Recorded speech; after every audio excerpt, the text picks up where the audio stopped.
अस्सलाम वालेकुम फ्रेंड्स, उम्मीद करता हूँ आप सब खैरियत से होंगे। ये क्लास ब्लेंडर बिगिनर सीरीज़ इन हिंदी और उर्दू की क्लास नंबर 8 है। क्लास नंबर 7 में हमने देखा था कि हम ब्लेंडर में ऑब्जेक्ट्स को कैसे ट्रांसफॉर्म कर सकते हैं, यानी ऑब्जेक्ट्स को कैसे मूव, स्केल या रोटेट कर सकते हैं। तो अगर किसी ने वो क्लास नहीं देखी तो मैं डिस्क्रिप्शन में उस क्लास का लिंक ऐड कर दूँगा ताकि आप वो क्लास भी देख सकें। तो आज की क्लास में हम एक सिंपल एक्सरसाइज करेंगे जिसमें हम एक सिंपल टेबल और चेयर डिज़ाइन करेंगे। और मज़े की बात ये है कि हम जो अब तक ब्लेंडर्स के टूल सीख चुके हैं, यानी ऑब्जेक्ट्स को क्रिएट करना और ऑब्जेक्ट्स को सिलेक्ट करना और ऑब्जेक्ट्स को ट्रांसफॉर्म करना, यानी मूव, स्केल या रोटेट करना। तो हम सिर्फ इन्हीं टूल्स की मदद से एक सिंपल टेबल और चेयर डिज़ाइन करने जा रहे हैं। तो बिना टाइम वेस्ट किए चलते हैं आज की क्लास की तरफ। जैसे कि आप देख सकते हैं कि मैंने ब्लेंडर की न्यू फाइल ओपन की। इसमें से मैं डिफ़ॉल्ट क्यूब को डिलीट कर दूंगा। जैसे कि आप जानते हैं कि ब्लेंडर में ऑब्जेक्ट को डिलीट करने के लिए हमारे पास दो तरीके हैं। नंबर वन, मैं कीबोर्ड से डिलीट की प्रेस करूंगा तो ऑब्जेक्ट डिलीट हो जाएगा। मैं कंट्रोल जी से अनडू करता हूँ। तो नंबर टू, मैं एक्स की को प्रेस करूंगा तो हमारे सामने ये डिलीट की ऑप्शन आ जाएंगे। तो इसमें से मैं डिलीट के ऊपर क्लिक करूंगा तो वो ऑब्जेक्ट डिलीट हो जाएगा। तो अभी मैं क्यूब को क्रिएट करने जा रहा हूँ। तो हम किसी ऑब्जेक्ट को कैसे क्रिएट करते हैं, शिफ्ट ए प्रेस करते हैं और उसके बाद मेश में जाके जब मैं क्यूब के ऊपर क्लिक करूँगा तो ये क्यूब क्रिएट हो जाएगा।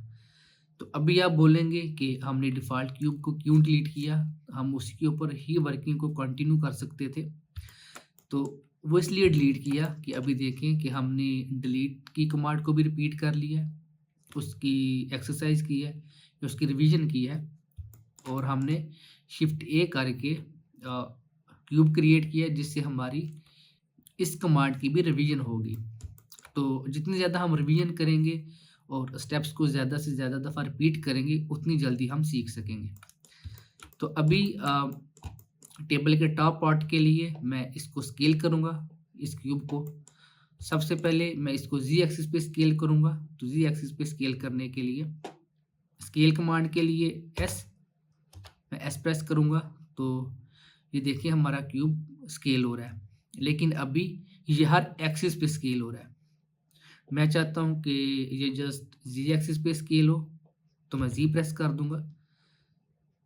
तो मैं इसको ये इतना स्केल कर लेता हूँ। अभी मैंने इसे वाई एक्सिस पे स्केल करना है। तो वाई एक्सिस पे स्केल करने के लिए सबसे पहले मैं एस प्रेस करूँगा और उसके बाद मैं वाई प्रेस करूँगा।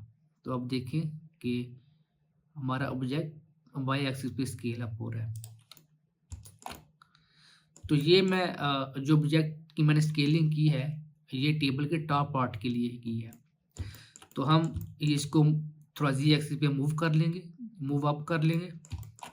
उसके लिए मूव के लिए जो शॉर्टकट की है वो है जी। मैं जी प्रेस करूँगा और जी एक्सिस पे मूव करना है तो उसके लिए मैं प्रेस करूँगा जी। तो ये देखिए मैंने इस ऑब्जेक्ट को जी एक्सिस पे मूव कर लिया। मैं इसको थोड़ा नीचे मूव कर लेता हूँ। अच्छा,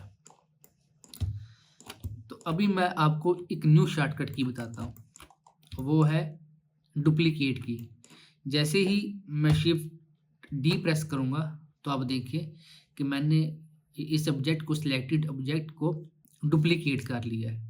अभी अगर मैं एस्केप दबाता हूँ तो वो उसी जगह जहाँ पे वो ऑब्जेक्ट था उसी जगह ही वो डुप्लीकेट हो गया। तो ये देखिए मैं अगर मूव करता हूँ तो ये देखिए वो हमारे पास ओरिजिनल ऑब्जेक्ट है और ये जो मूव हो रहा है ये डुप्लीकेटेड ऑब्जेक्ट है। मैं एस्केप दबाता हूँ तो वो दोबारा उधर चले जाएगा। मैं इसको स्केल डाउन कर लेता हूँ। मैं एस प्रेस करूँगा और जैसे कि आप जानते हैं कि जब हम एस प्रेस करते हैं तो जो हमारा ऑब्जेक्ट है वो हर एक्सिस पे स्केल डाउन या स्केल अप हो रहा है। लेकिन अगर मैं शिफ्ट प्रेस करके जी प्रेस करता हूँ तो इसका ये मतलब है कि हमारा जो ऑब्जेक्ट है वो जी एक्सिस पे स्केल अप या स्केल डाउन नहीं होगा, वो जस्ट एक्स एक्सिस और वाई एक्सिस पे स्केल होगा। तो मैं इसको थोड़ा स्केल टाइप बना लेता हूँ, एस वाई एस शिफ्ट जी, ताकि वो जी एक्सिस पे स्केल ना हो। और इसको मैं मूव करके इस पोजीशन पर रख लेता हूँ। और ये क्यूब मैं यूज़ करूँगा टेबल लेग्स के लिए। अभी के लिए इसको मैं एस प्रेस करता हूँ और जी प्रेस करता हूँ, इसको मैं स्केल अप कर लूँगा जी एक्सिस पे, और इसको जी से ग्रैब और जी, ताकि ये जस्ट जी एक्सिस पे मूव हो। अभी देखें कि टेबल की एक लेग बन चुकी है। अभी इसको मैंने करना है डुप्लीकेट करने के लिए हमने वो पहले भी कमांड ऐड की है। इधर मैं शिफ्ट डी प्रेस करता हूँ, तो ये देखिए कि हमारी टेबल की लेग जो थी वो डुप्लीकेट हो गई है। अभी इसको मैंने एक्स एक्सिस पे मूव करना है इस साइड पे, तो मैं कर दूंगा एक्स।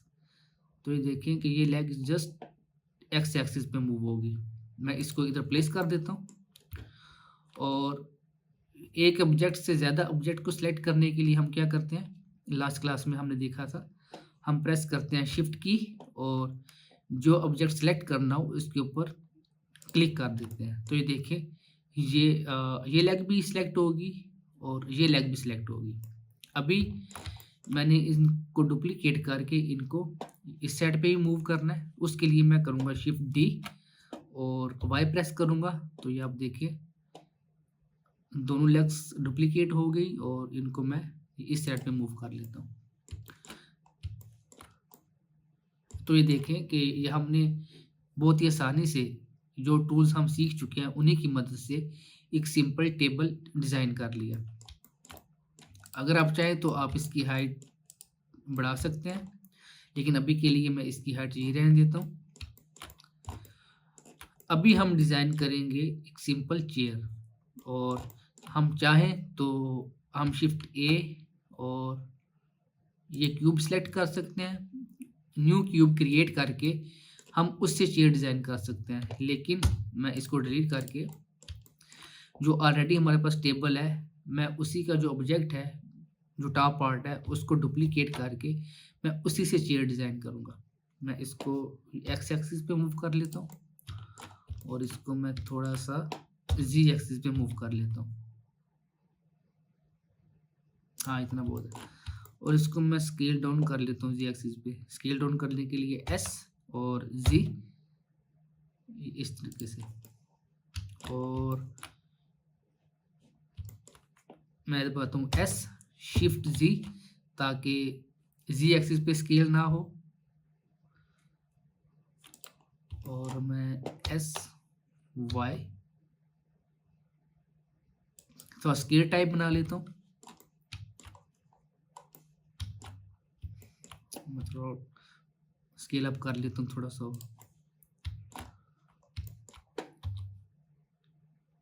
ये देखिए मैंने इधर मूव कर लिया। अभी मैं इसी लेग को कॉपी करूँगा, बल्कि डुप्लीकेट करूँगा शिफ्ट डी करके, इसको ये इधर प्लेस कर दूंगा।